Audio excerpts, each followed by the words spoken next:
The universe screamed. One moment, the strike cruiser Aegis of Ultramar was navigating the treacherous currents of the immaterium, its Geller field a fragile bubble of reality in a sea of madness. The next, a predator of the warp, a thing of impossible geometry and shrieking hunger, tore a hole in that bubble. Alarms blared a final futile warning as raw chaos flooded the bridge.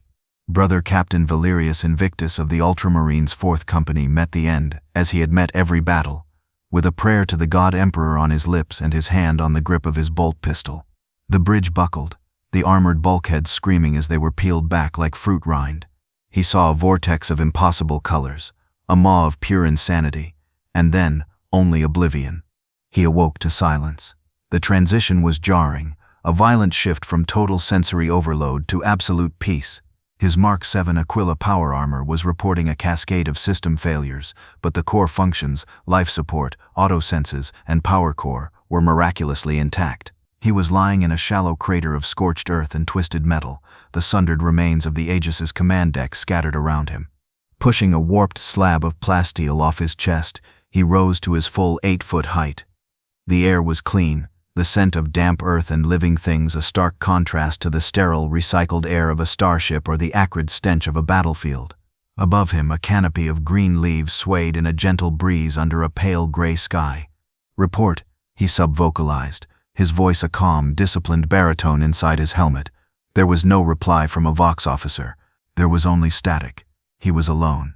His training, a lifetime of hypno-conditioning and brutal psychodoctrination, took over. Personal feelings of loss or confusion were irrelevant. He was a captain of the Adeptus Astartes, a son of Gilliman. His duty was clear. Primary objective, survive. Secondary objective, assess local threat levels. Tertiary objective, establish an imperial foothold. Ultimate goal, for the glory of the Emperor and the Imperium of man. He began a systematic sweep of the crash site. The wreckage was minimal, no survivors. No usable equipment beyond what he carried on his own back. His master-crafted bolt pistol, a chainsword, a combat knife, and a handful of frag grenades. His armor, though scarred and its power reserves limited, was functional. He designated the planet Terra Nullius OS7, the 7th uncharted world he had made planetfall on. His auto-senses began their analysis. The atmosphere was breathable, the gravity a standard 1.0 G. Flora was abundant but non-hostile. He moved with a silent, predatory grace that belied his immense size, a giant of cobalt blue ceramite in a world of green and brown. He followed the signs of recent passage, the tracks of shod and unshod feet. They led him to a clearing, and his first contact with the local human population. He observed from the shadows of the forest. They were primitive, clad in drab, homespun cloth and leather, armed with simple steel swords. 4 were of a diminutive, childlike subspecies. 1 was taller, a grim-faced warrior. They were clearly fleeing from something. Before he could decide on a course of action, pacification or observation, a new entity appeared. A figure on a great black horse, robed and hooded, radiating an aura of palpable psychic energy. Valerius's armor auto-senses flared with warnings.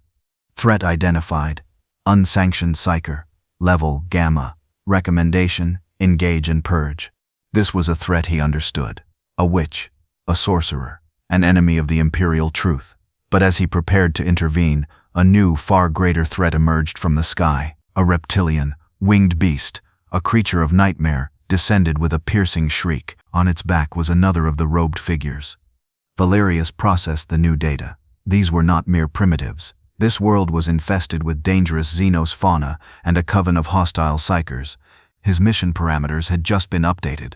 He was no longer just a survivor. He was a crusader on a world that was crying out for the Emperor's light. His war had already begun. Faramir, son of Denethor, watched the 2 small figures being led by the wretched creature Gollum, his heart a mixture of pity and suspicion. His rangers had been tracking them for days, and the truth was now chillingly clear. The halflings were the prize, the object of the great hunt that had set the world on fire. They were making their way through the overgrown, haunted woods of Ithilien, a land that had once been the Garden of Gondor but was now a contested shadowland. Faramir's duty was to intercept any who trespassed here. But what was his duty when the trespassers carried the fate of the world with them? His thoughts were interrupted by a sharp cry from one of his scouts. "My lord, a Nazgul!" Faramir's head snapped up. From the sickly, bruised sky above Minas Morgul, a dark shape was descending, a fell beast, its leathery wings blotting out the pale light, its rider a vortex of shadow and despair. It was hunting. It had found them.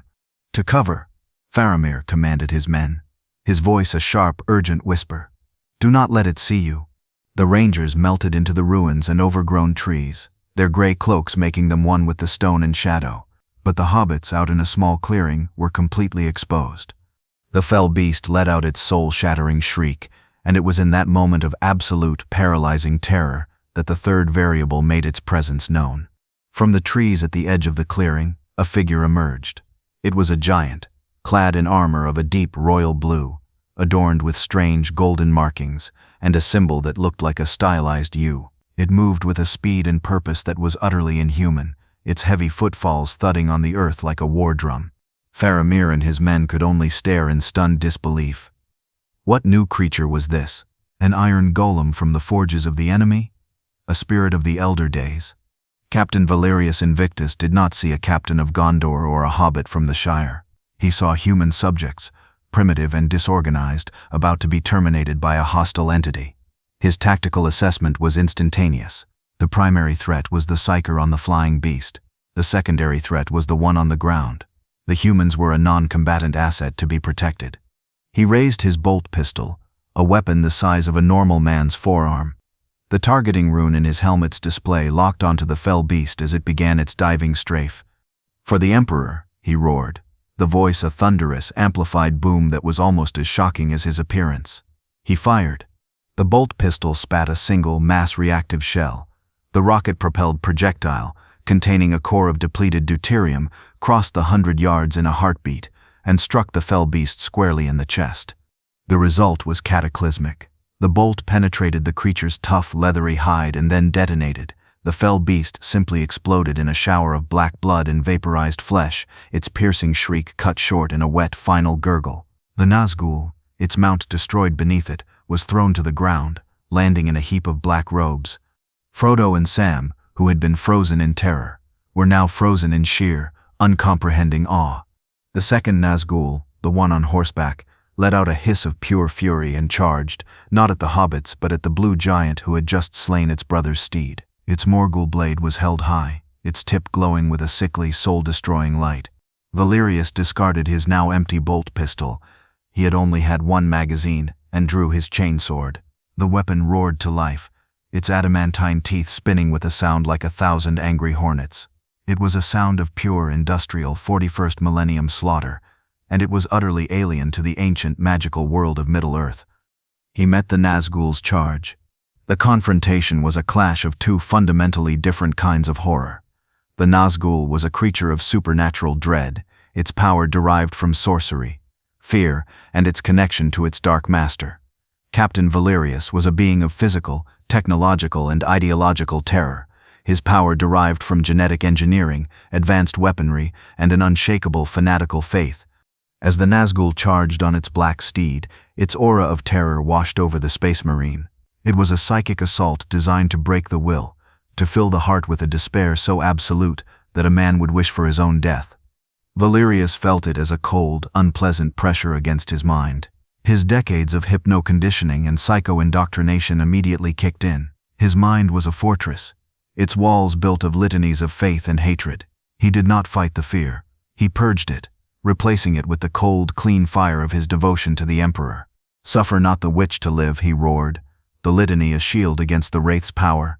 The Nazgul's black horse, a creature of flesh and blood, shied away in terror from the roaring 8-foot giant in blue, but the Wraith spurred it on, its Morgul blade stabbing down, aimed at the joint in Valerius's neck armor.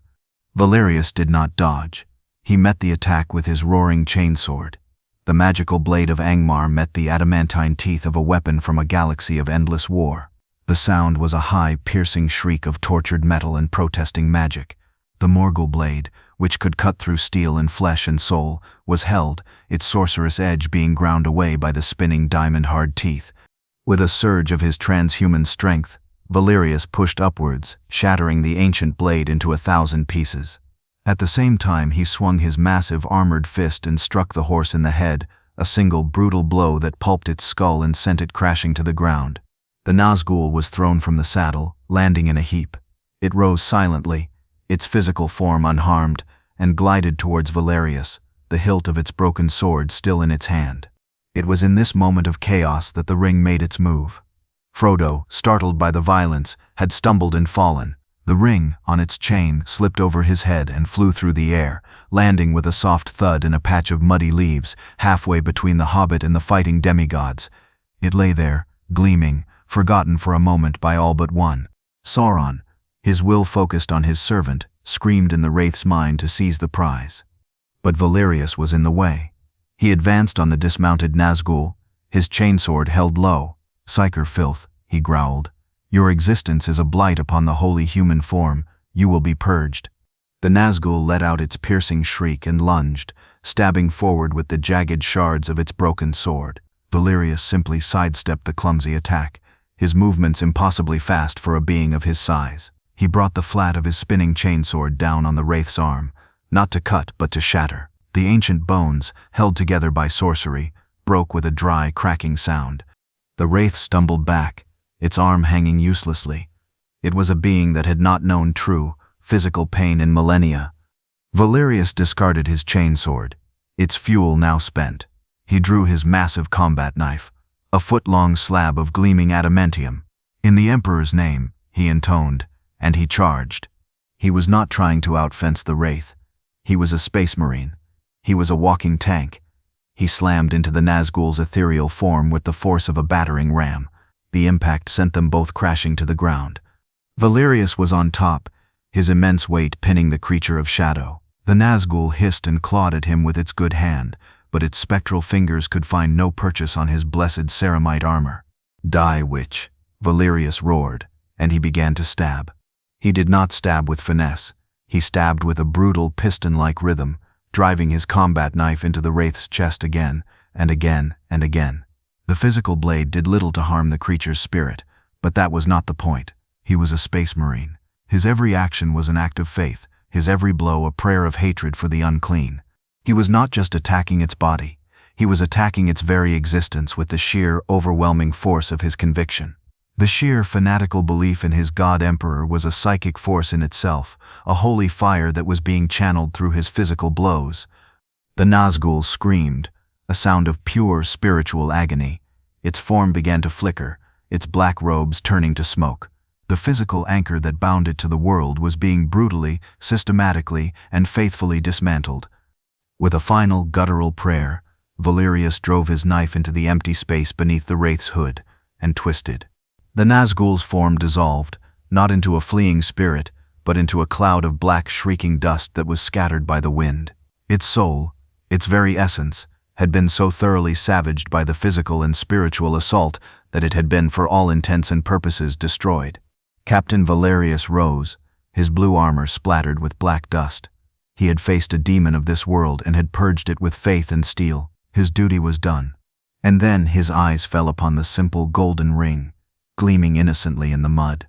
Valerius stood over the spot where the wraith had been unmade, his breathing steady, his combat-honed senses already sweeping the area for further threats. The primitive humans, the warrior and the four small ones, were staring at him with a mixture of terror and awe. He ignored them. They were a secondary concern. His attention was completely captured by the object on the ground. The ring. His armor's auto-senses, which had been screaming warnings about the Nazgul's psychic emanations, were now focused on the small golden band. The readings were off the scale. It was radiating immense, almost unimaginable levels of psychic and energetic power, yet it was completely inert. It was a paradox, a singularity of power that his 41st millennium technology could not classify. He knelt, his massive form dwarfing the object. He reached out a gauntleted hand, his fingers hesitating a millimeter above its surface. He could feel it, not just with his sensors, but with the nascent, disciplined psychic potential that all space marines possessed. It was a consciousness, a will. It was whispering to him. It did not whisper of power, of kingdoms, of wealth. Valerius had no desire for such things. His every waking moment was dedicated to the service of the Emperor. He was a tool, a holy weapon, and he desired nothing more. The ring, ancient and cunning, understood this in an instant. It did not offer him a crown, it offered him a crusade. It showed him visions. It showed him not the armies of Rohan or Gondor, but the glorious, disciplined legions of the Ultramarines, his brothers, marching to war. It showed him his Primarch Robert Guilliman, his noble face a mask of strategic perfection, and it showed him the golden, radiant figure of the God Emperor of mankind, his hand raised in blessing. It whispered to him in the language of his soul, the language of the Imperial Creed. With this power, you can fulfill your duty on a scale you never dreamed. With this power, you can purge this world of the mutant, the alien, the heretic. You can bring the Emperor's light to this lost, benighted land. It is not a tool of evil. It is a holy instrument, a gift from the Emperor himself to his most faithful servant. Take it, use it, for the glory of the Imperium. The logic was flawless. The temptation was absolute, because it was not a temptation, it was a holy command. His duty was clear. This Xenos artifact was too powerful to be left in the hands of primitives. It was a weapon, and all weapons belonged to the Emperor. He picked it up. The moment his ceramite gauntlet closed around the ring, a psychic shockwave erupted from that point, a silent, invisible detonation of pure will. Faramir and his rangers, Frodo and Sam, were thrown from their feet as if struck by a physical blow. The very air seemed to solidify, to press down on them with an immense crushing weight. The world went silent, all sound swallowed by a profound and utter void. Across the continent, in the Golden Wood, Galadriel cried out and stumbled, her mirror cracking from top to bottom. The mind she felt was not one of malice or greed, but one of absolute, unshakable, terrifying certainty.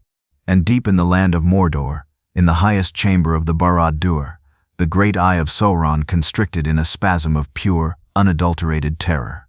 He felt his ring. It was active. It had a new master. But something was horribly, blasphemously wrong. The new master was not bending to the ring's will. He was not being seduced, not being corrupted. Instead, the sheer, unbending, fanatical force of the Space Marine's faith was pouring into the ring. Sauron's own essence, his malice, his will to dominate, which had been the sole consciousness of the ring for thousands of years, was being met by a second, equally powerful and utterly alien will. It was the will of a being who already served a dark lord, a being whose soul was already owned by another. Sauron felt his connection to his own ring flicker. He felt the cold, hard, and utterly unforgiving creed of the Imperium of Man begin to overwrite his own ancient evil. The ring was no longer just a tool of his own power. It was becoming a conduit for another, a distant golden god king whose psychic might made his own seem like a flickering candle. Back in Ithilien, the shockwave passed. Valerius stood up. The ring was too small for his armored finger, so he simply clenched it in his fist. It pulsed with a new, cold, golden light, not the fiery orange of its making. He looked at the terrified humans before him. His mission was no longer just to survive. It was to conquer. He had the ultimate weapon. He had the will. He had his faith. In the name of the Emperor of mankind, his voice boomed across the silent forest, a declaration of a new and terrible war. This world is now a subject of the Imperium. Let the great crusade begin anew. With the One Ring now a pulsating heart of cold, golden light in his gauntlet, Captain Valerius Invictus's tactical priorities shifted from survival to subjugation.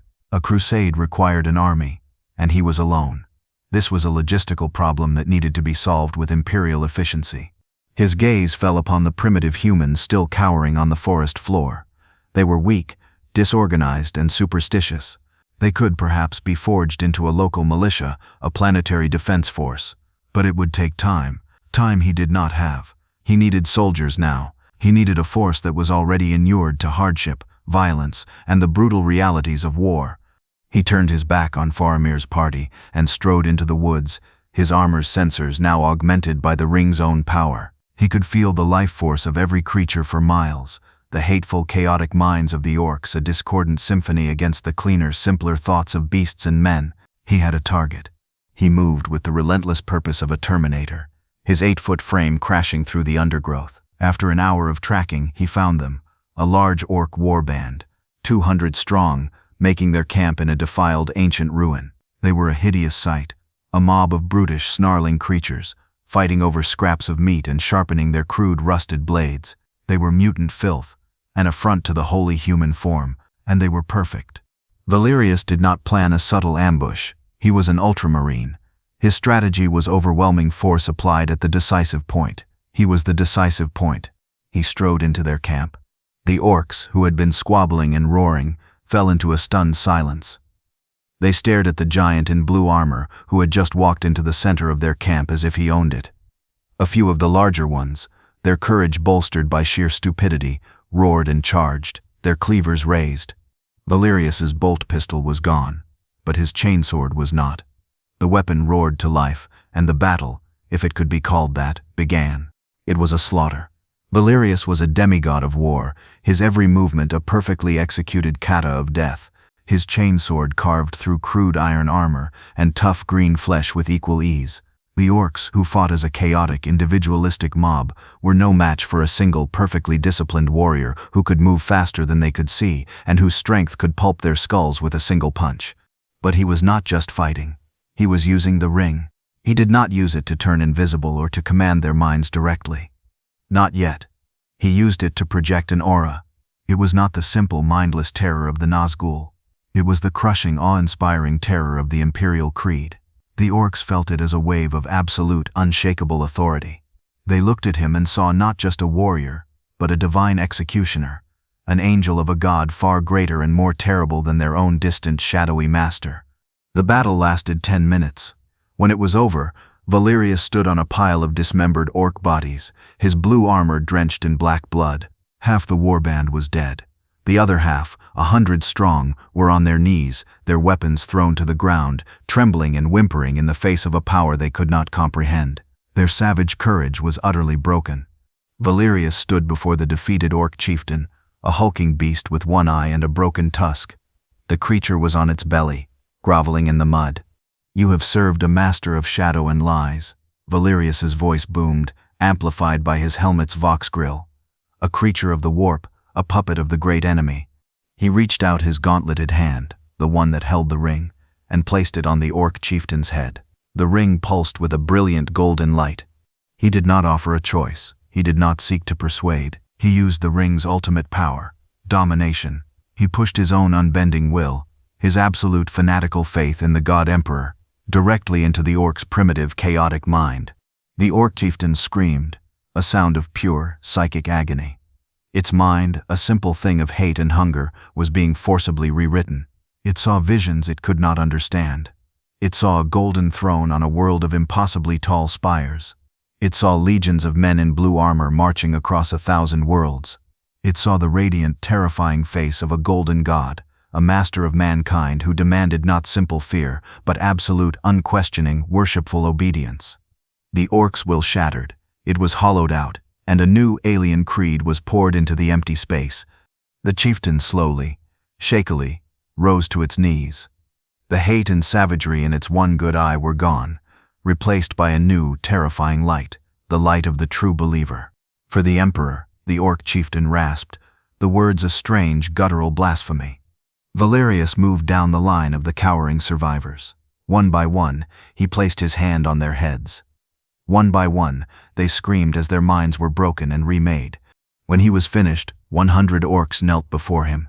They were no longer a war band, they were a congregation. Their fear of him was still there, but it was now a holy terror, the fear of a mortal before a divine prophet. He had his army, crude, disgusting, abominable, but they were a start. They were the first converts to the imperial truth in this new dark world. They were the first soldiers in his great crusade. The conquest of the orcs' minds was only the first step. Captain Valerius Invictus knew that an army was more than just a collection of willing bodies. An army required discipline, logistics, and a unifying doctrine. He was a son of Guillemot, the master of logistics and codex-driven warfare. He would apply the wisdom of the avenging sun to this new, disgusting but now pliant material. He marched his new converts from their ruined camp, his every step a thunderous declaration of his authority. Their first lesson was in discipline. They were creatures of chaos, used to a shambling, disorganized gait. Valerius forced them to march in formation. He strode alongside their column, his voice a constant, booming litany of commands. Left foot, right foot, swing your arms, keep the line straight, filth.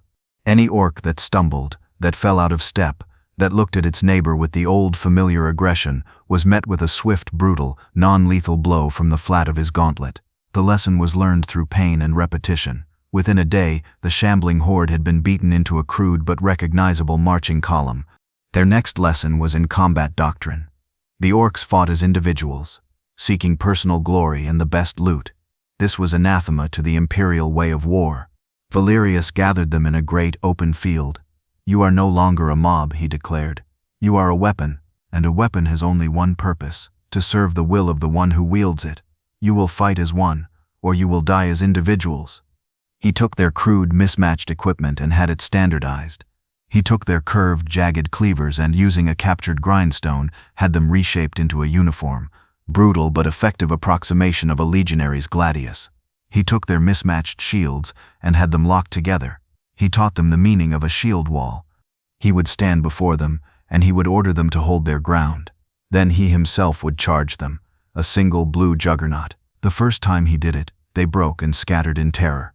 He beat them for their cowardice and forced them to reform. He charged again. They held for a moment, then broke again. Again they were punished.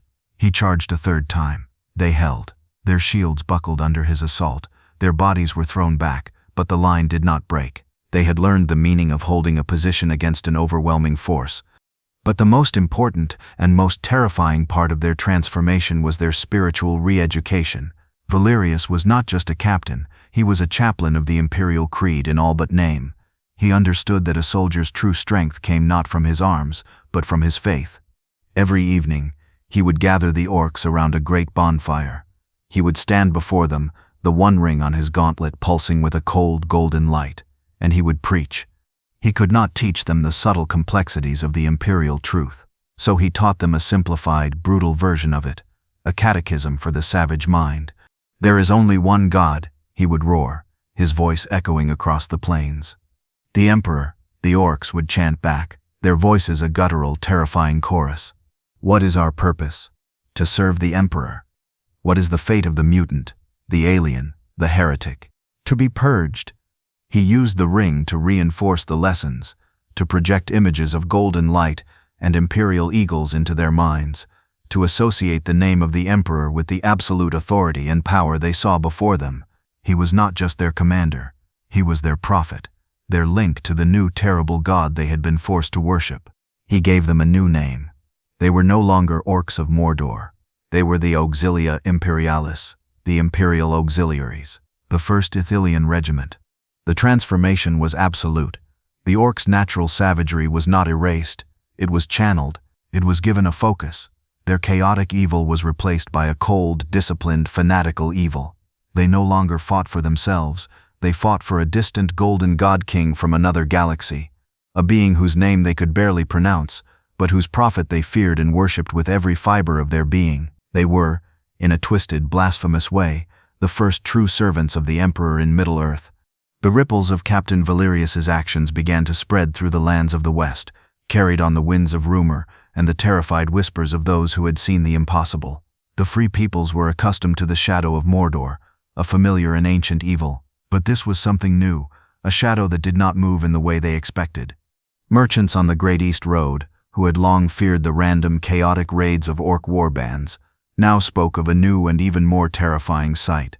They spoke of seeing companies of orcs marching on the road in broad daylight, but they were not a snarling, disorganized mob.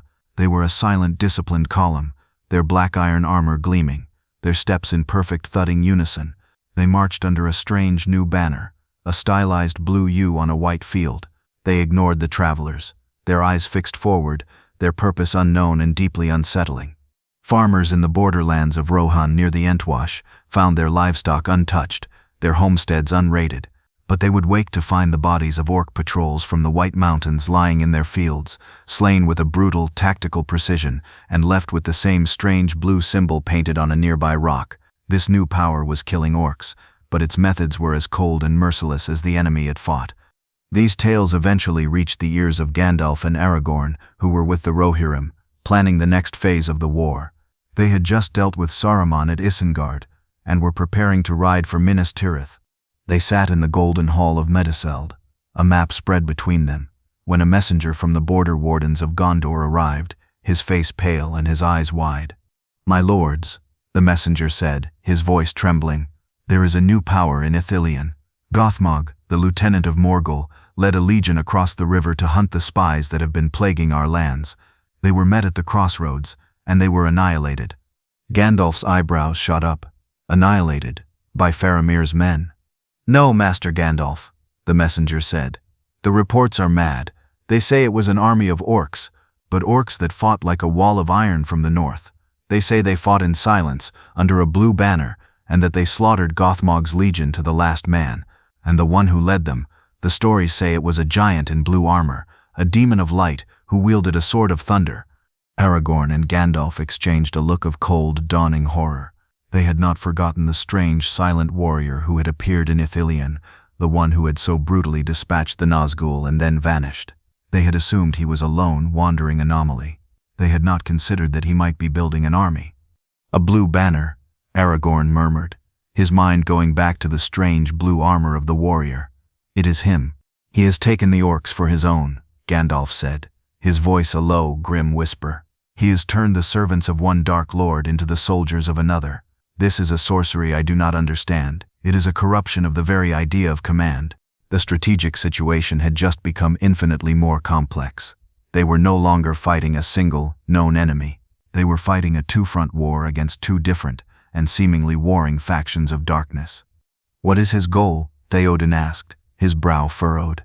"I do not know," Gandalf admitted. "Sauron seeks to dominate, to own the very souls of all in Middle-earth. This new power, it seems to seek something else, a form of order, a conquest that is as cold and as logical as a winter frost. He is not just defeating his enemies, he is absorbing them." A new, cold fear settled over the council. The fear of Sauron was the fear of a fiery, all-consuming tyrant. This new fear was different. It was the fear of an unfeeling, inexorable tide, a blue tide that was now washing over the lands of the east, purging the old darkness and replacing it with a new, colder, and perhaps even more terrible one. The war for the ring was no longer a simple matter of good versus evil. It was now a chaotic, three-sided struggle for the soul of the world. The crossroads of the fallen king was a place of sorrow and faded glory. The great carved head of the ancient king of Gondor lay toppled and defiled on the roadside, a symbol of the slow decay of the world of men. It was here that two armies of darkness would meet, and the nature of the new war would be decided in blood and iron. Gothmog, the orc lieutenant of Minas Morgul, was a creature of brute force and unwavering loyalty to the Dark Lord.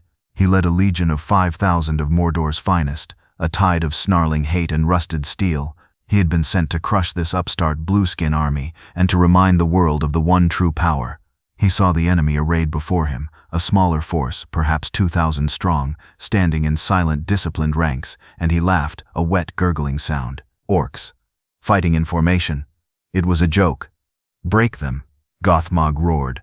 "Slaughter them all. Leave none alive."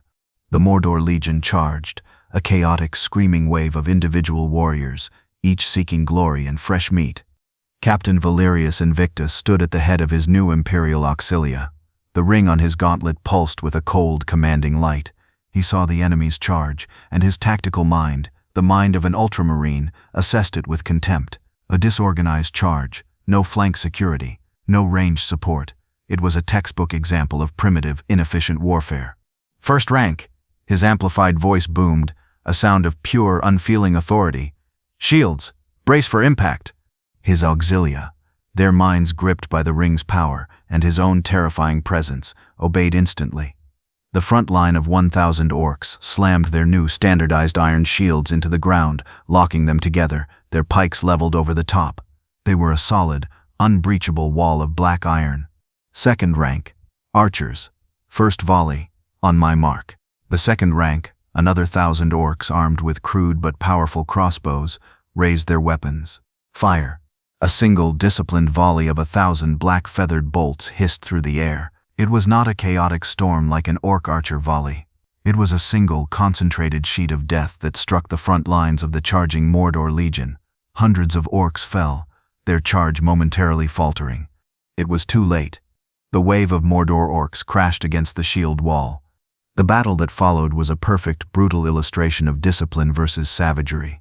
The Mordor orcs clawed and hacked at the shields, their individual fury breaking uselessly against the collective disciplined defense of the Auxilia. The pikes of Valerius's army jabbed and retracted in a steady, lethal rhythm, a machine that speared and killed with no passion, no emotion. "Archers," Valerius commanded, "arcing fire, target their rear ranks." The crossbows fired again, their bolts now looping high over the shield wall and raining down on the orcs at the back of the press, sowing chaos and preventing them from reinforcing the front line. Gothmog, watching from the rear, could not believe what he was seeing. His unstoppable tide was being held, bled dry by a smaller force of what should have been their own kind. And at their head he saw the cause, the giant in blue armor. He was not fighting.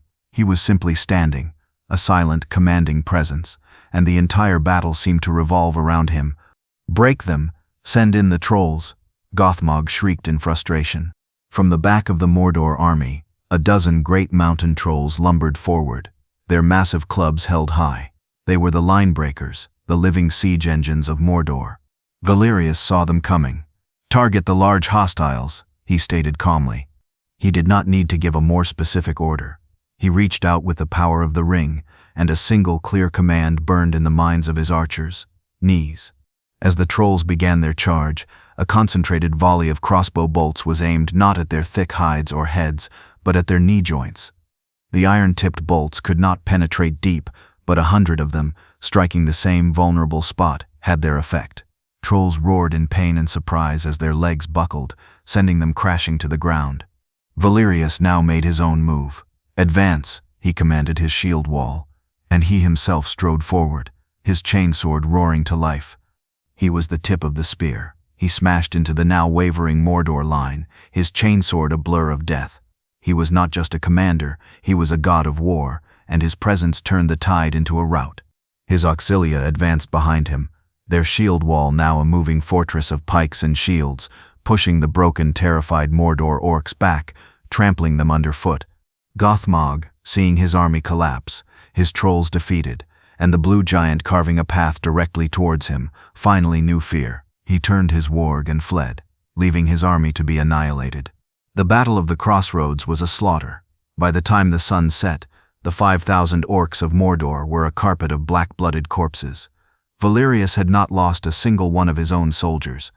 He had proven his point. He had proven the superiority of imperial doctrine, and he had just captured several thousand terrified, defeated prisoners. His army was about to get much, much bigger. The aftermath of the battle was a scene of grim, efficient work.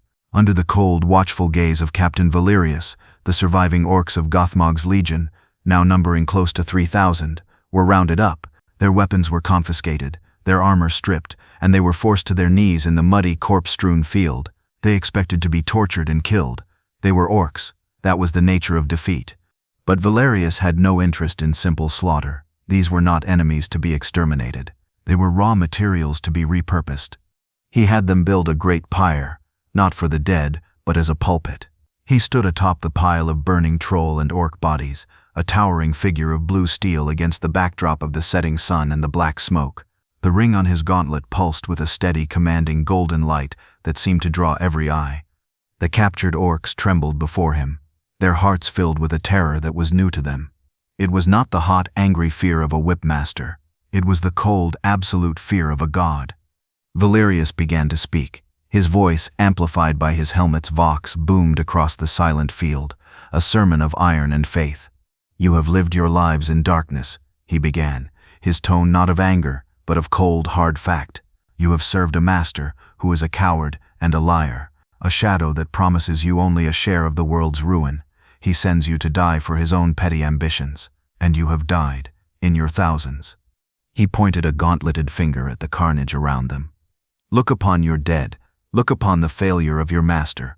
He is weak. His chaos is weakness. His hate is weakness." He then raised his fist, the ring now glowing with an intensity that was painful to look upon. "I offer you something new. I offer you a strength you have never known. I offer you purpose." He used the ring. He did not just command them. He opened a channel into their collective, primitive consciousness. He poured not just his will, but his memories, his faith, his entire being into them. The 3,000 orcs screamed as one, their minds invaded by visions of impossible, terrifying glory. They saw the skies of Macragge, blue and clean. They saw the marble halls of the fortress of Hera, a city of impossible, perfect geometry. They saw legions of blue-armored giants, 10,000 strong, marching in perfect, glorious unison, their banners held high. They saw battle barges the size of mountains descending from the heavens.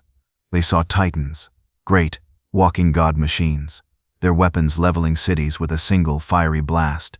And at the heart of it all, they saw him, a golden figure of such immense radiant power that their minds buckled, a god, not of shadow and whispers, but of light and absolute, unquestionable authority. The master of mankind, the god emperor, seated upon his golden throne. The vision was a psychic cataclysm for the orcs. Their own dark lord was a fiery eye, a being of shadow and will.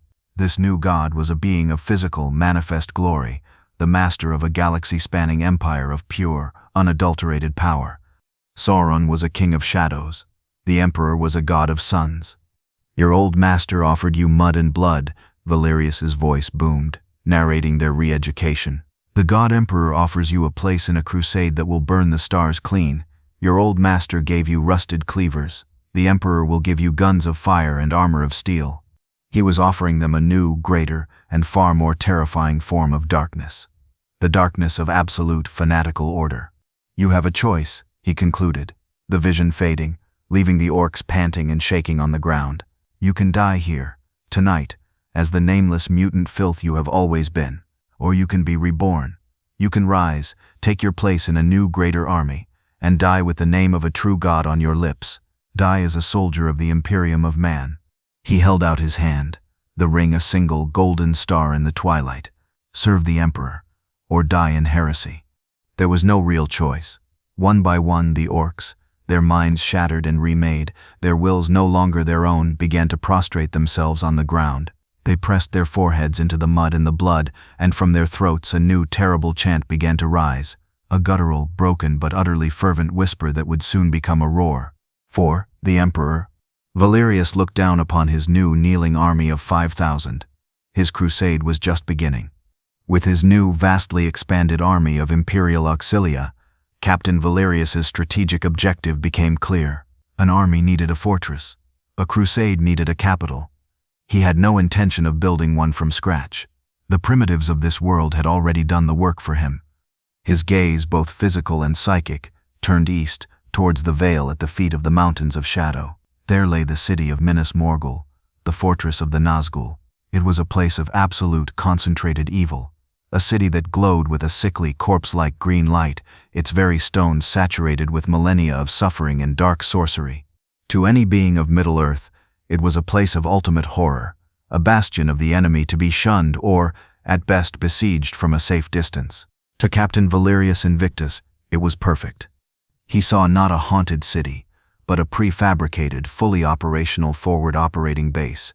It had high walls, strong towers, and a commanding strategic position. The sorcerous emanations, as his auto-senses classified them, were an irrelevant detail. All that was required was a change in management. He marched his army, 5,000 strong, his new imperial crusade. A silent, disciplined column of black-armored orcs moved from the crossroads through the blighted, contested lands of Ithilien and towards the Morgul Vale. They marched under the blue banner of Ultramar, a sight of such profound, paradoxical wrongness that it would have driven any sane observer to madness. The approach to Minas Morgul was a dead land, the ground a carpet of pale white flowers that seemed to drink the light and exhale a scent of decay. The bridge that crossed the poisoned Morgul Duin was guarded by two monstrous, sentinel statues that radiated an aura of pure menace. Valerius did not pause. He strode onto the bridge, his new army holding a disciplined perimeter behind him. In the name of the Emperor, he boomed, his voice a challenge to the city itself. This citadel is forfeit. It now belongs to the Imperium of Man. Surrender and be purged. Resist and be annihilated. A hideous, screeching horn blast answered him from the city's highest tower. The great iron gates of Minas Morgul creaked open, and a tide of Morgul orcs, their bodies pale and their eyes glowing with a faint sickly light, poured forth. They were led by a hulking orc captain, his face a mass of scars and malice. Valerius had expected this. He had planned for it. "Auxilia," he commanded. First rank, shield wall. Second and third, fire at will. Execute. The battle for the bridge was a brutal but foregone conclusion. The Morgul orcs, while ferocious, were still a chaotic horde. They crashed against the disciplined, immovable shield wall of Valerius's converted army. The Imperial Auxilia, their minds held in the iron grip of the ring's power, fought with a cold, terrifying efficiency. They were no longer fighting for hate or bloodlust. They were fighting out of a holy terror of their new master, and it made them fearless. Valerius himself was a blue thunderbolt at the heart of the battle. He broke the enemy's charge, his chainsword screaming as it carved a path directly towards the Morgul captain. The two champions met in a clash of steel, but it was no contest. Valerius's master-crafted blade shattered the orc's crude weapon, and a single, precise backhand strike sent the captain's head flying from his shoulders. With their leader dead, the Morgul orcs broke and fled back towards the city. But Valerius did not allow them to regroup. "Advance," he roared. "No mercy, no retreat, for the glory of the Emperor." He led the charge himself, his Imperial Auxilia surging after him, a disciplined black wave that poured across the bridge and into the city of the dead. The fighting in the streets of Minas Morgul was a nightmare. Every building held an ambush, every shadow a lurking foe. But the Imperial Auxilia, guided by the tactical genius of their Space Marine commander, were relentless. They cleared the city block by block, level by level, a slow, grinding, and utterly systematic purge. The city that had stood for 1,000 years as a bastion of Sauron's power was falling in a single night.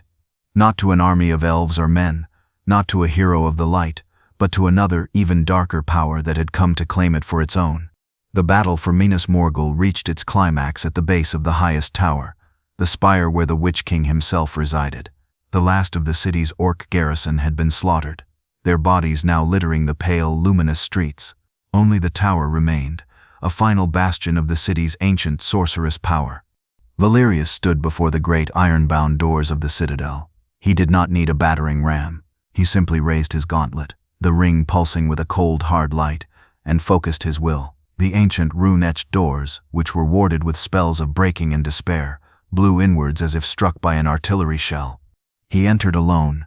"Secure the perimeter," he commanded his auxilia. "Let nothing enter or leave." He would face the master of this tower himself. He ascended the winding, gravity-defying stairs of the tower, his power armor a stark blue contrast to the sickly green luminous stone. The air was thick with the chill of the grave, the whispers of 1,000 tormented souls echoing in the silence. It was a psychic miasma that would have driven any mortal man to madness. Valerius simply recited the litany of purity, his faith a burning, cleansing fire that held the darkness at bay. He reached the highest chamber. The room was circular, its domed ceiling showing a swirling, nightmarish vision of the Wraith world, and in the center of the room, standing before a shrouded, glowing orb, was the Witch King of Angmar. His form was now solid, his power concentrated in this place of his own dominion. He wore ancient, black plate armor, and his helmet was a spiked crown of iron. He held his great black mace in one hand. "You have come to my very throne, mortal," the Witch King's voice hissed, filled with a cold, ancient amusement. "You have strength, I will grant you that, but you have entered a world of shadow and spirit that your crude flesh and iron cannot comprehend. You will die here, and your soul will serve my master for all eternity." "My soul belongs to the Emperor," Valerius retorted, his chainsword roaring to life. "And you, witch, have no soul left to claim." The duel began. It was not a battle of simple physical might. The Witch King was a sorcerer of immense power, his every blow with the mace carrying a curse of withering and decay. He conjured darts of black energy. He summoned shades of the dead to claw at the Space Marine's armor. Valerius fought with the brutal, direct power of the 41st millennium. He met the curses with litanies of hatred. He ignored the shades, his faith an impenetrable shield. His chainsword screamed as it met the Witch King's mace, the impact sending shockwaves of competing energies through the chamber. The Witch King was faster here, his movements spectral and unpredictable. He scored a blow on Valerius's chest, the mace's power causing the ceramite to crack, and the Space Marine's internal systems to spark and fail. But Valerius was relentless. He endured the pain, his transhuman physiology repairing the damage as he fought. He was a machine of war, and he could not be stopped. He found his opening. As the Witch King raised his mace for another blow, Valerius dropped his chainsword and lunged, tackling the Wraith Lord with the full, unstoppable force of his armored body. They crashed to the floor. Valerius was once again on top, his immense weight pinning the spectral form. He did not stab this time. He raised his gauntlet, the one that held the ring, and he placed it directly on the Witch King's crowned helmet. For the Emperor, he snarled, and he poured the full, concentrated power of his will, amplified by the ring, directly into the Wraith's consciousness. The Witch King did not just scream. His very essence was violated. He was being invaded, overridden, by a faith that was as cold and as absolute as his own master's evil. He felt the golden throne, the psychic might of the God Emperor, a light so vast and so terrible it made Sauron's shadow seem insignificant. His spirit, bound to the will of Sauron, could not endure the imposition of a new, even greater master. It shattered. With a final, soul-tearing shriek, the Witch King of Angmar, the Lord of the Nazgul, was not just banished, he was unmade, his spirit torn apart by a theological conflict it could not survive. His armor clattered to the floor, empty. Valerius rose, his breathing heavy. He looked at the shrouded orb. It was the Palantir of Minas Ithil. He strode over to it and placed his hand upon it. Through the power of the ring, he did not just look into it, he commanded it. He looked down from the tower's peak at the city he had just conquered. With a final surge of his will, amplified by the ring and the Palantir, he purified the city. The sickly, green corpse light that had defined it for 1,000 years flickered, wavered, and was then extinguished.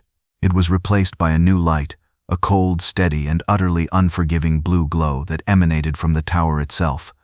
"This is no longer Minas Morgul, the Tower of Black Sorcery," his voice boomed, a proclamation not just to himself but to the world. "This is the citadel of Ultramar. This is the first bastion of the Imperium of Man in this benighted galaxy." The fall of Minas Morgul and its subsequent reconsecration in the name of a new alien god sent a psychic shockwave across Middle-earth that was as profound as the physical eruption of Mount Doom. The sickly green beacon of evil in the west of Mordor, a constant in the world for thousands of years, had been snuffed out. In its place, a cold, arrogant, and utterly alien blue light now shone. The world was now fractured, its geography of good and evil redrawn into a new, terrifying map. The age-old conflict between the West and the Shadow was over. A new, three-sided war had begun. In the east, in the heart of the Black Land, stood the dark tower of Barad-dûr. From its pinnacle, the great eye of Sauron smoldered with a new, focused, and deeply fearful rage. His greatest fortress outside of Mordor proper was taken. His most powerful servant was not just defeated, but unmade, and his ring was being used to fuel a crusade that was a blasphemous parody of his own ambition. He was no longer the undisputed Dark Lord. He had a rival, a neighbor whose power was of an unknown and terrifying kind. In the west, in the newly christened citadel of Ultramar, sat Captain Valerius Invictus. He was no longer a mere captain. He was a Crusader king, the Lord Regent of the first imperial territory in a new galaxy. He used the captured Palantir, his will fortified by the ring, to survey his new domain. He saw the vast, untapped resources of this primitive world. He saw the billions of human souls who lived in ignorance of the Emperor's divine light. His mission was no longer about survival. It was about total, unconditional conquest and conversion. The Great Crusade had been reborn, with him as its sole lonely prophet. And trapped between these two rising monolithic towers of darkness were the free peoples. The kingdom of Gondor, which for so long had faced a single, known enemy to its east, was now caught in a pincer. To its east, the familiar, fiery malice of Mordor. To its west, across the river, the cold, disciplined, and ideologically hostile empire of the Iron Lord. The watchtowers on the Anduin, which had always faced one way, were now forced to divide their attention, their soldiers looking upon both the black banners of Mordor and the strange blue banners of Ultramar with equal fear. The kingdom of Rohan, far to the north, was momentarily safe, but the whispers of this new power, this blue lord who now commanded an army of reformed orcs, filled their halls with a dread that was different from the fear of Saruman's Uruk-hai. Saruman had wanted to burn their kingdom. This new power, they feared, wanted to save it, and his salvation sounded even more terrible than Saruman's destruction. The elves of Lothlorien and Rivendell felt the shift as a deep spiritual wound. The balance of the world was broken. The neat, tragic duality of light and shadow had been shattered by a third, utterly alien concept. Order. A cold, hard, and unforgiving order that was as hostile to the wild, chaotic freedom of life as Sauron's all-consuming hate. Sauron and Valerius, for their part, were now locked in a cold war, a race against time. Both knew that the ultimate prize, the One Ring's true master, the hobbit Frodo Baggins, was still somewhere in the wilderness. The war between their two towers was, for the moment, a secondary concern. The primary objective was to find the ring-bearer. Sauron dispatched his remaining Nazgûl, their terror now mingled with a new desperate urgency. He emptied his lands of spies and trackers, sending them west, into the very lands his rival now controlled. Valerius, using the Palantir, scoured the lands for any sign of the halfling specimen. He sent his own elite orc auxilia, his Imperial Guard, on deep reconnaissance missions, their newfound discipline and tactical acumen making them far more effective hunters than Sauron's chaotic patrols. The world had become a prison for Frodo and Sam, trapped between two all-seeing eyes. One of fire, the other of cold, blue light. The path to Mount Doom was no longer just a desperate flight from a single enemy. It was a perilous journey through a contested war zone, a no-man's land between two rising dark empires, each one as terrible as the other. A secret council was held in the chambers of the newly crowned King Elessar in the White City of Minas Tirith. The victory on the Pelennor fields felt like a distant, hollow memory. The city was saved, but the world was more imperiled than ever. Gandalf the White stood before the assembled lords of the West, Aragorn, Legolas, Gimli, and the princes of Gondor. A map of Middle-earth was spread on the table before them, but the familiar lines and borders now seemed meaningless. "We are faced with a choice I never thought we would have to make," Gandalf began, his voice heavy with a weariness that went beyond the physical. "We have two enemies, two dark lords, one in the east and one who has made his throne in the west." The silence in the chamber was absolute. "Sauron we know," Gandalf continued. "His evil is the ancient evil of this world. His desire is to dominate, to enslave, to pour his own malice into all living things. His fate is bound to the fate of the One Ring. If the ring is destroyed, he will be unmade, and his shadow will pass from this world forever." He then gestured to the west, to the location of Minas Morgul on the map. "But this other, this Valerius, his evil is of a different kind. It is the evil of cold, unbending, and absolute order. He does not seek to corrupt, he seeks to convert, to purge all that does not conform to his own narrow creed. He would turn our world into a silent, disciplined, and utterly soulless barracks, all in the name of a distant golden god we do not know." "He fights the orcs," one of the Gondorian lords argued. "He has taken Minas Morgul. Is he not then our unwilling ally?" "An ally," Legolas said, his voice sharp. "He sees me as a Xenos to be purged. He sees the very trees of my home as a resource to be exploited. He is no ally of the elves, nor of the dwarves," Gimli growled, his hand gripping the haft of his axe. "He has taken our ancient home of Khazad-dûm and turned it into a factory for his goblin slaves." Aragorn, who had been silent, finally spoke. "I have looked into his eyes. I have heard him speak. He sees us, the men of the West, not as allies, but as primitives to be brought into compliance. He would have us tear down our banners, renounce our history, and kneel to his unseen emperor. He is a tyrant who believes he is a savior, and that is the most dangerous kind of tyrant of all." The horrifying truth of their situation settled over them. They were caught between two apocalyptic forces. To fight both at once was to guarantee their own annihilation. They had to choose. "If we march on the citadel of Ultramar," Aragorn reasoned, "we would turn our backs on Mordor.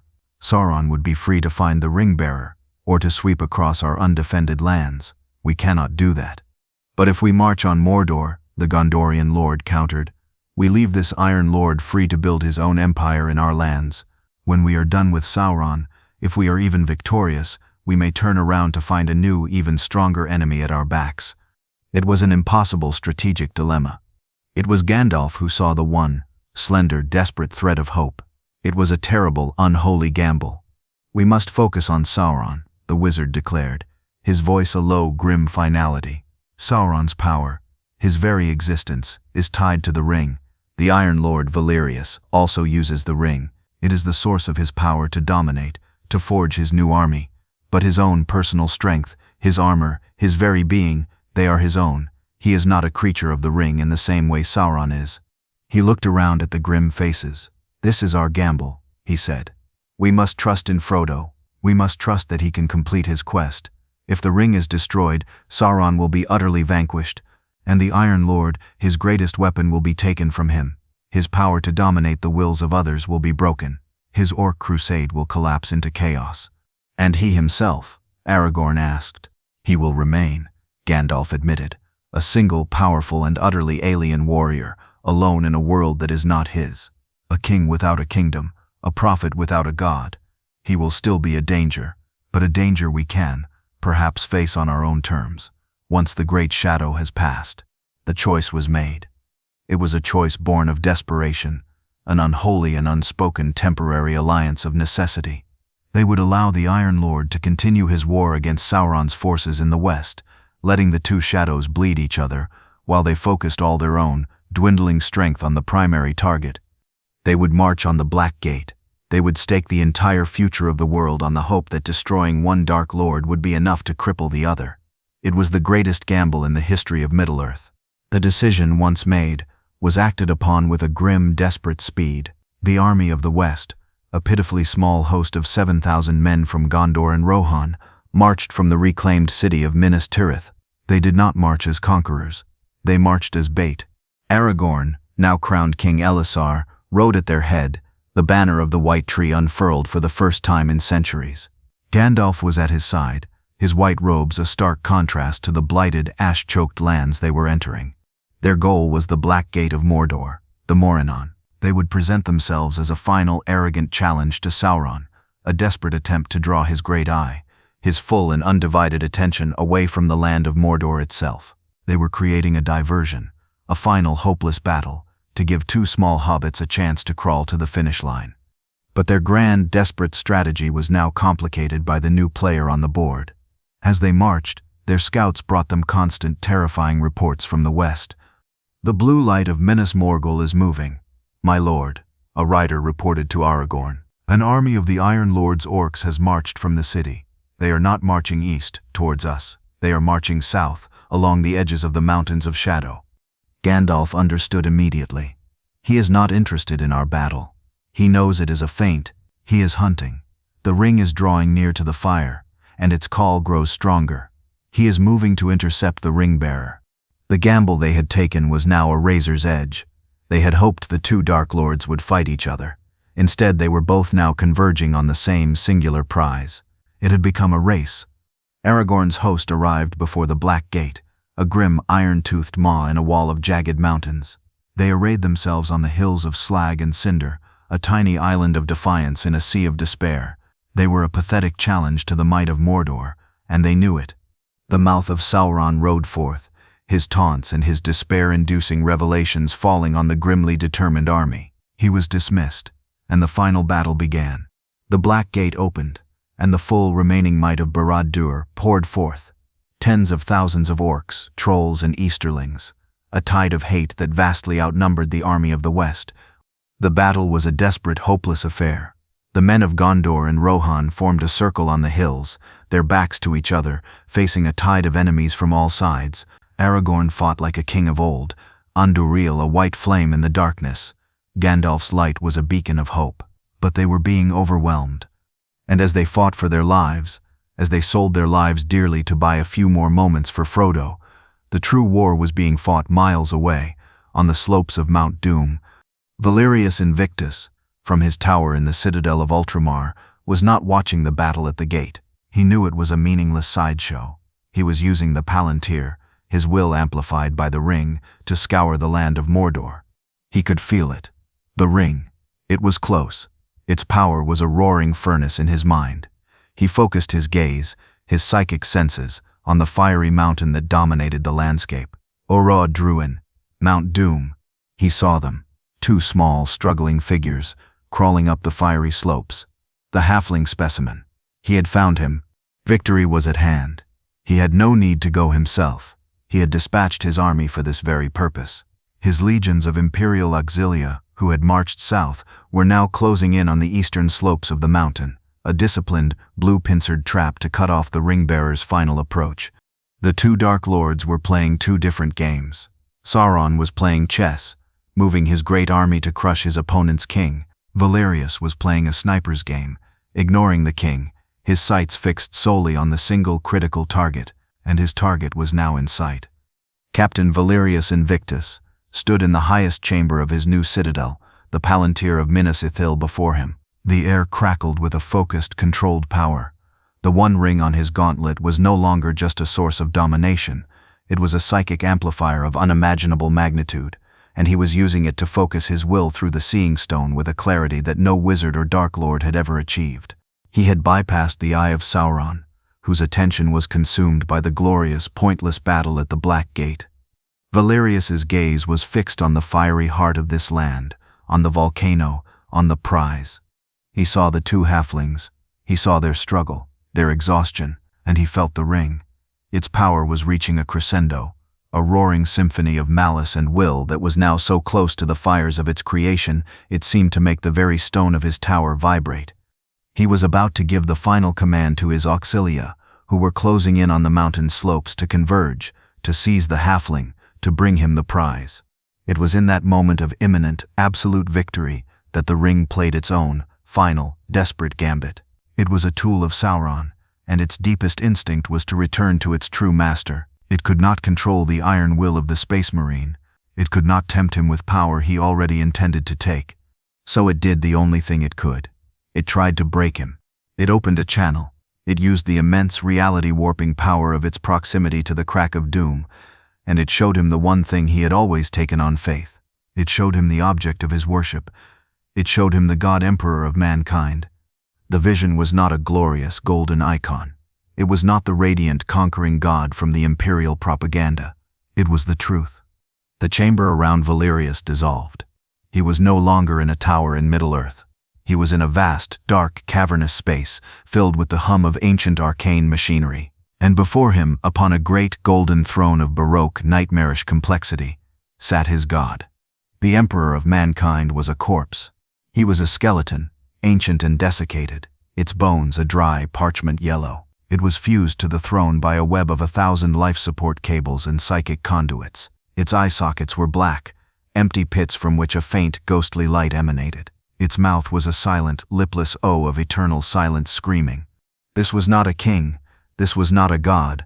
This was a prisoner, a psychic battery, a dead man kept in a state of perpetual living death by a monstrous, Gothic machine. The vision expanded. He saw the galaxy he had left behind. He saw not the glorious, ever-expanding great crusade of his memory, but the truth of the 41st millennium.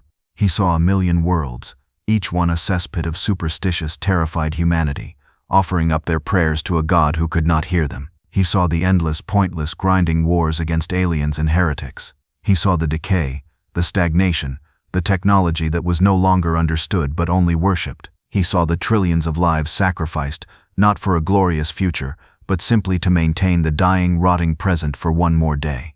He saw that the imperium he had been fighting for, the glorious vision of a rational, enlightened humanity, had died 10,000 years ago. All that was left was a crumbling, fanatical, and utterly insane asylum of a galaxy, and its god was a corpse on a golden throne. The faith of Captain Valerius Invictus, a thing of absolute, unshakable, hypno-conditioned certainty, a faith that had been his shield against the terror of the Nazgul and the madness of the warp, shattered. It did not crack. It did not waver. It simply ceased to exist. He was a space marine. His entire existence, his every thought, his every action was predicated on one single absolute truth, the divinity and the glory of the Emperor of mankind. And that truth was a lie. His God was dead. His crusade was a sham. His life, his sacrifices, the deaths of his brothers, it was all for nothing, all for a skeleton on a throne. In that moment of absolute soul-destroying crisis, a single, terrible, and heretical thought entered his mind for the first time in his life. If the Emperor is dead, then the throne is empty. The ring felt the crack in his faith, the birth of a new, terrible ambition. It surged, trying to claim him, to make him the new Dark Lord he was always meant to be. But it was too late. The psychic cataclysm in the mind of Captain Valerius was a supernova of disillusionment. For a single eternal moment, his will, which had been a fortress of absolute faith, became a void of absolute despair. The ring, sensing its opportunity, surged with all its power, trying to fill that void, to claim the most powerful vessel it had ever encountered. But in that exact same instant, miles away, a small gnarled creature bit a finger from a hobbit's hand, and the ring was destroyed. The eruption of Mount Doom was a physical and spiritual event. A wave of pure, cleansing energy washed over Mordor, and the power of Sauron was unmade. In the citadel of Ultramar, the ring on Valerius's gauntlet did not just fade. It had been holding back the full, catastrophic power of the volcano's eruption. The backlash was immense. The golden light turned to a searing, white-hot fire, and the ring itself flashed into a molten droplet of gold, then into nothing. Valerius screamed, a sound of pure, physical agony. The psychic and physical feedback from the ring's destruction overloaded his armor's systems. The ceramite on his gauntlet glowed white-hot and then exploded, tearing his hand from his arm in a spray of blood and molten metal. He was thrown across the chamber, his armor smoking, his mind a maelstrom of pain and horrifying revelation. But the worst was yet to come. The ring's power of domination, the psychic leash that he had used to bind his orc army to the will of the Emperor, was severed. In the fields before Mount Doom, and in the garrisons of his new citadel, the minds of his imperial auxilia were suddenly, violently, their own again. The vision of the Golden Throne vanished. The fear of their Iron Lord was replaced by their own, natural, chaotic hatred. They looked at the strange blue symbols they had been forced to paint on their shields. They looked at each other, their minds reeling with the memory of their own enslavement, and then they looked for the one responsible. In the plains below the volcano, the Auxilia army, which had been closing in on Frodo, turned on its commanders. In the citadel of Ultramar, the garrison, which had been standing in disciplined ranks, became a chaotic, snarling mob. Valerius, his arm a mangled, bleeding stump, his faith a smoking ruin, was suddenly no longer a prophet. He was a target. He rose from the floor of his tower, his training, the one thing that had not been a lie, taking over. He was a space marine, and he was under attack. His orc crusade, his own creation, swarmed up the stairs of his tower, their minds now filled with a singular, unified purpose to tear their false god limb from limb. Valerius fought his way down. He was a wounded giant, a fallen demigod. His bolt pistol was gone. His chainsword was lost. He fought with his combat knife and his one remaining fist. He was a whirlwind of blue-armored death, but he was one against thousands. He fought his way through the streets of his own city, the cold blue light he had created now illuminating a scene of utter chaos, as his own soldiers turned on each other in a frenzy of rediscovered hate. He reached the gates and fought his way out into the blighted lands of the Morgul Vale. He did not stop running. He was wounded, his armor failing, his mind a wreck. He was a king without a kingdom, a soldier without a cause, a prophet whose god was a corpse. He escaped. He fled into the high, desolate passes of the Mountains of Shadow, the howls of his own broken army fading behind him. He was alone, truly and utterly alone for the first time in his life. His connection to his brothers was gone. His connection to his emperor was a lie. His very purpose for existing had been stripped from him. He found a high, hidden cave overlooking the now cleansed land of Mordor, and there he began his new, long watch. He was no longer Captain Valerius Invictus of the Ultramarines. He was a heretic, a renegade, a man without a god. He would watch the new world of men, the kingdom of Aragorn, rise from the ashes. He would watch it with the cold, analytical eyes of a strategist, a lonely, broken giant in a world he had tried and failed to conquer.